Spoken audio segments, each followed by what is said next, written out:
Hello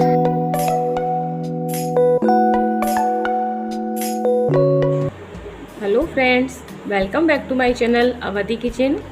दोस्तों, आपको नवरात्रि की बहुत बहुत शुभकामनाएं।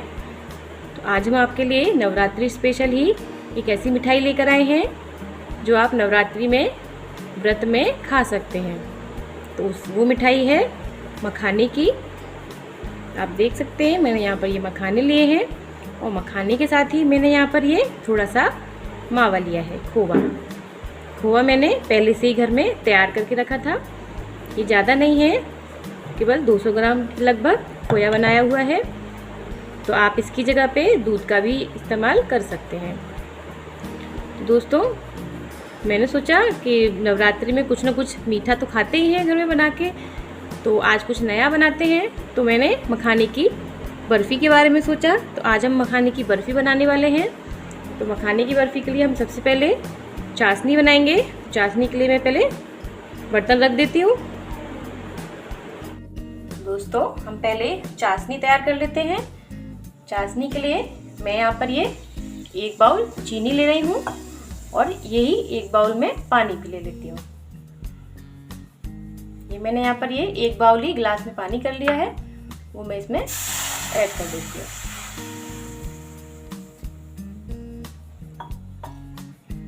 और ये 1 बाउल ही मैं इसमें चीनी ऐड कर देती हूँ।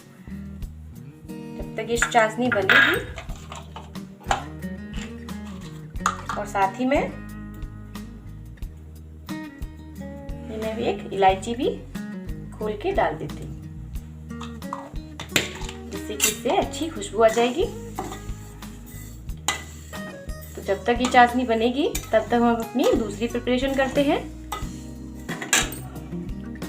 तो दोस्तों, हम मखाने की बर्फी बनाने वाले हैं। तो सबसे पहले हमें मखाने को थोड़ा सा रोस्ट करना होगा। तो उसके लिए मैं यहाँ पर थोड़ा सा देसी घी ले रही हूँ, आधा चम्मच लिया है मैंने करीब। अब मैं इसमें जो मैंने मखाने लिए थे मैं उनको डाल दूँगी। अब इनको हल्के हाथ से हमको रोस्ट करना है। हम इनको हल्के हाथ से थोड़ा थोड़ा सा रोस्ट कर लेते हैं, जिससे कि ये करारे हो जाए। क्योंकि हम इनको पीसेंगे मिक्सर में, तो जब ये टाइट हो जाएंगे, करारे हो जाएंगे, तो पीसने में आसानी होगी। और दोस्तों, आप मखाने को यूज़ करने से पहले बीच से तोड़ लीजिएगा। 1-2 मखाने को चेक कर लीजिएगा कि वो अंदर से खराब तो नहीं है। मैंने पहले से चेक कर लिए थे, तो आप लोग भी चेक करके ही यूज़ कीजिएगा।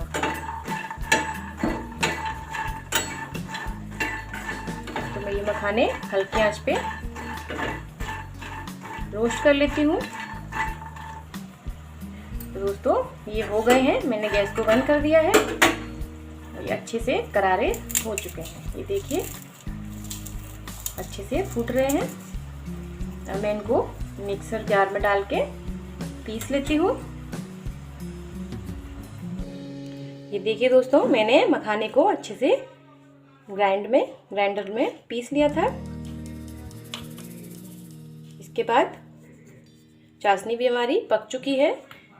मैं इसमें एक चीज़ और ऐड करूँगी और उसको मैं केवल फ्लेवर के तौर पे यूज़ कर रही हूँ। उसको ज़्यादा डालने की ज़रूरत नहीं है, आप चाहें तो उसको ऐड करें वरना ना करें। तो मैं यहाँ पर ये थोड़ा सा नारियल का बुरादा है, ज़्यादा नहीं, मैं केवल 2 चम्मच यूज़ कर रही हूँ, हल्के से फ्लेवर के लिए। जिन लोगों को पसंद नहीं होता है वो इसे स्किप कर सकते हैं, यूज़ ना करें इसको। तो दोस्तों, ये रेडी है, मावा हमारा रेडी है, चाशनी भी हमारी रेडी है। अब हम चलते हैं गैस की तरफ। ये देखिए दोस्तों, चाशनी हमारी अच्छे से पक गई है। अब हम इसमें डाल देंगे सबसे पहले ये जो खोया लिया था हमने, हम इसको इसमें ऐड कर देंगे।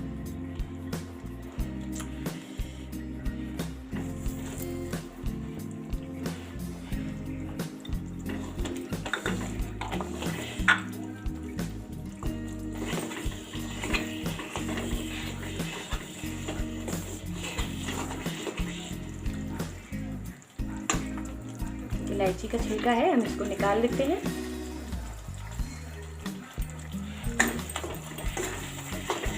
चाशनी में इलायची का फ्लेवर हो गया होगा पहले से ही।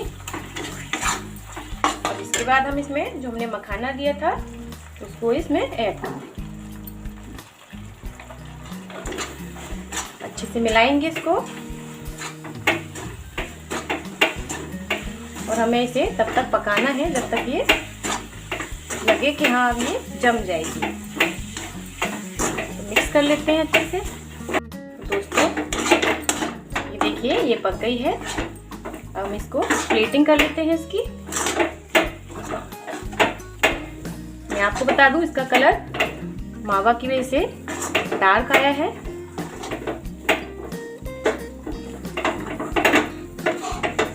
क्योंकि इसमें खोया की मात्रा ज़्यादा है और मखाने की मात्रा इसमें कम है। चलिए ये तैयार है, हम इसकी प्लेटिंग कर लेते हैं। दोस्तों मैं इसको प्लेट में सेट कर देती हूँ। और दोस्तों ज़रूरी नहीं है कि आप इसमें खोया ऐड करें या फिर दूध में पकाएं। आप इसको चाशनी में भी मखाने की बर्फी आराम से बना सकते हैं। चाशनी में भी बहुत अच्छी से बनती है। बस खोए से ये है कि थोड़ा उसका टेस्ट अलग हो जाता है। तो मैं इसको थोड़ी देर के लिए छोड़ देती हूँ सेट होने के लिए। फिर हम इसकी कटिंग कर देंगे।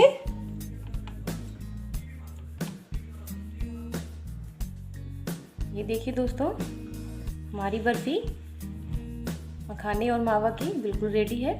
मैंने इसको कट कर लिया है और बादाम से इसके ऊपर गार्निशिंग भी कर दी है। मैं आपको दिखा देती हूँ।